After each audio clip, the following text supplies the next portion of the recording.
అంటే ముఖ్యంగా ఈరోజు ట్విట్టర్‌లో చంద్రబాబు నాయుడు గారు కానీ, లోకేష్ గారు కానీ, ముఖ్యంగా చంద్రబాబు నాయుడు గారు పెట్టిన ఒక ట్వీట్, యూట్యూబ్ అకాడమీని అమరావతిలో అంటే ఆంధ్రప్రదేశ్‌లో ఇన్వెస్ట్‌మెంట్ పెట్టండి. యూట్యూబ్ అకాడమీ స్టార్ట్ చేయండి. అమరావతిలో మేము భూమిని కల్పిస్తాం అని చెప్తే, కొంతమంది వైసీపీకి సంబంధించిన కార్యకర్తలు కానీ, యాక్టివిస్టులు కానీ, అమరావతిలో ఏమీ లేదు, అక్కడ మీరు పెట్టారంటే గంగలో పోసినట్టే అనే విధంగా కొంతమంది ఈ ఆంధ్రప్రదేశ్‌ని కానీ, అమరావతిని కానీ టార్గెట్ చేసి పోస్టులు చేయడం. నారా లోకేష్ గారిని కూడా పోస్టులు చేయడం ఎలా చూడొచ్చు అంటారు? డెవలప్మెంట్ అడ్డుకునే ప్రయత్నాన్ని ఎలా చూడొచ్చు అంటారు? అసలు వచ్చే పారిశ్రామికవేత్తలు రాకుండా చేసేది వీళ్ళండి.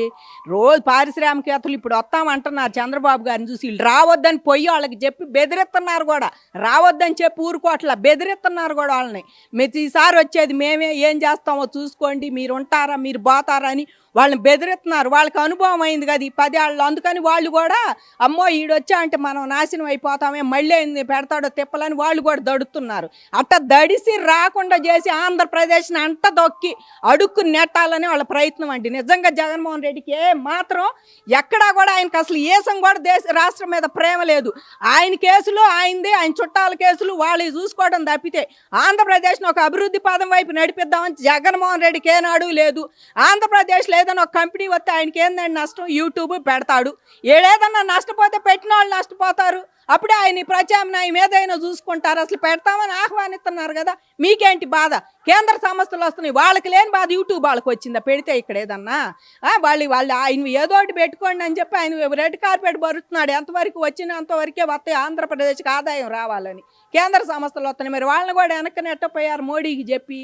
ఆయా శాఖల మంత్రులకి ఢిల్లీ కూడా అసలు నువ్వు బాతున్నా అందుకేనేమో ఏం పంపి బాకయ్యే కేంద్ర సంస్థలు కూడా ఇప్పుడు ఉండే జాల్లే, ఆ ఏఎంస్ బోఎంస్ అయ్యి వచ్చినాయి, ఆ 2-3 జాల్లే మీరు పెట్టే ఇవన్నీ 42 దాకా ఉండయి గట్టిగా వచ్చాయి కేంద్ర సంస్థలు రెడీగా. ఇవన్నీ కూడా నువ్వు పెట్టొద్దు, మీరు పెడితే కనుక ఆడేమీ లేదు, బూడిదలో పోసిన పని.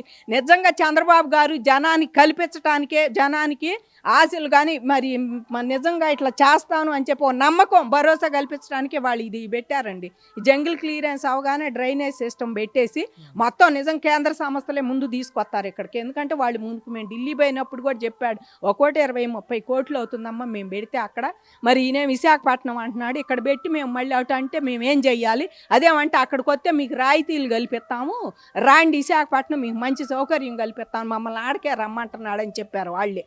కాబట్టి వాళ్ళు కేంద్ర సంస్థలు కానీ వాళ్ళు కూటమిలో ఉండారు కాబట్టి కేంద్రం కూడా నీ పప్పులు ఆడకూడ వడకో.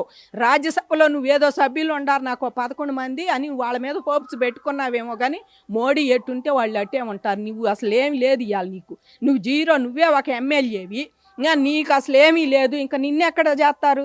కాబట్టి ఒకటే మాట చెబుతున్నామండి, జగన్మోహన్ రెడ్డికి కానీ వైసీపీ వాళ్ళకి కానీ వీళ్ళందరూ పిచ్చి పిచ్చి ప్రయత్నాలు. రాష్ట్రాన్ని ముందుకు పోయే దాంట్లో మీరు కూడా చెయ్యి ఎత్తే మంచి వాళ్ళు అనిపించుకుంటారు ఎప్పటికైనా సరే.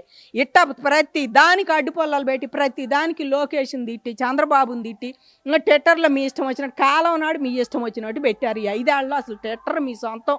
ఎవడన్నా ఫాస్ట్ మీరైతే అయ్యాయిని పెట్టవచ్చు, మా బాట వాళ్ళు ఎవరైనా ఫార్వర్డ్ చేసినదని చేస్తే వాళ్ళని సిఐడీలు తీసుకొచ్చి ఇందులో గదిలో కూర్చోబెట్టి ఇంటరాగేషన్ పేరుతో వాళ్ళని ఏదో ఒకటి మాట్లాడటం, ఇంటర్వ్యూలు చేయటం. ఇది అవసరమా మీకు? పోయినసారి వెళ్ళారు, ఈసారి మీ నాయకుడే ఓడిపోయాడు 11 సీట్లతో. ప్రతిపక్ష హోదా కూడా లేని సీట్లతో ఓడిపోతే మీకేంది బాధ? ఇప్పుడు ఇంట్లో జావండి, నోరు మూసుకొని. వీళ్ళకి అసలు మాయ రోగాలు వచ్చినాయండి ఈ వైసీపీ వాళ్ళందరికీ. మాయ రోగం వచ్చి ఏదో ఒకటి అనాలని చెప్పి వస్తున్నారు, లేకపోతే ఇంట్లో జావుకి ఎందుకు వీళ్ళకి గోల? కాబట్టి ఆంధ్రప్రదేశ్ ముందుకు బానిండి, మీకు దండం పెడతాం. కత్తి పిల్లలు పెద్దవాళ్ళు కత్తి పనులు చూసుకొని ఉద్యోగాలు ఏదో ఎత్తుక్కుంటా కత్తి ఇప్పుడిప్పుడే ఆశలు చిగురెత్తున్నాయి ఆంధ్రప్రదేశ్లో. పోయి యువతకు ఉద్యోగాలు కావాలి, ముఖ్యంగా యువత నిరుద్యోగ సమస్యను దాన్ని తీయాలండి.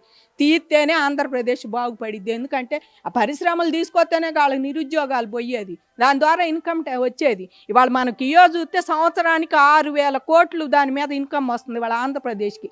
అది ఎవరిది భర్తీ చేసేది ఎవరు? అది తీసుకొచ్చింది ఎవరు? అది కూడా మేమే తెచ్చామని చెప్పి సచ్చాడు ఒకడైతే. అది కూడా మేమే తెచ్చాం, అసలు ఇవన్నీ మేమే తెచ్చామని చెప్పాడు గుడివాడ అమర్నాథ్ ఒకరోజు మీడియా ప్రెస్ మీట్ పెట్టి. కాబట్టి వీళ్ళకి ఏమీ జ్ఞానం లేదు. ఏదైనా సరే చంద్రబాబు లోకేష్ ఏదైనా చేస్తే అనాలి, ఒక మంత్రి ఏదైనా చేస్తే అనాలి. బొత్స సత్యనారాయణ చీపురుపల్లిలో చీపులు తీసుకొట్టిన సిగ్గు లేదు, మళ్ళీ ఎమ్మెల్సీకి రెడీ అవుతున్నాడు ఆయన. ఇట్లాంటి వాళ్ళందరినీ ఏంటంటే ఏదో పదవి వాళ్ళకి కావాలి, పదవి కావాలి, అనాలి, తిట్టాలి, విమర్శించాలి పొద్దుగూకులు. అసలు సాక్షిలోనైతే చెప్పేవన్నీ అబద్ధాలే. రూ. 2 19 పేజీలు అని కొత్తలో అమ్మితే రాజశేఖర రెడ్డి ఉన్నప్పుడే పెట్టుకొని అమ్మితే దాన్ని పొట్లాలు కట్టుకోవడానికి కాంట్లు కొనుక్కునే వాళ్ళు కొనేవాళ్ళు. జనరల్ స్టోర్లు ఉండాళ్ళు అందరూ, కొట్లు ఉండాళ్ళు అందరూ కొనుక్కునేవాళ్ళు. ఇప్పుడు నీ పత్రిక సేమ్ అదే దానికి వచ్చింది. నువ్వు అధికారంలో ఉండా నీ మాట తీయలేక గవర్నమెంట్ ఆఫీసులకి ఆడాడి అని నీ పత్రికను సర్క్యులేట్ చేసుకున్నావు. ఇప్పుడు అదేమీ లేదు, మూలన కూర్చో, ఏమీ లేదు. పత్రిక అంటూ నీకు అసలు ఒకటి లేదు. ఆ సాక్షిలో రాసే అవన్నీ అసలు కళ్ళ ముందు జరిగే కూడా వాళ్ళు అబద్ధాలు రాస్తుంటే ఏం చూస్తాం మనం?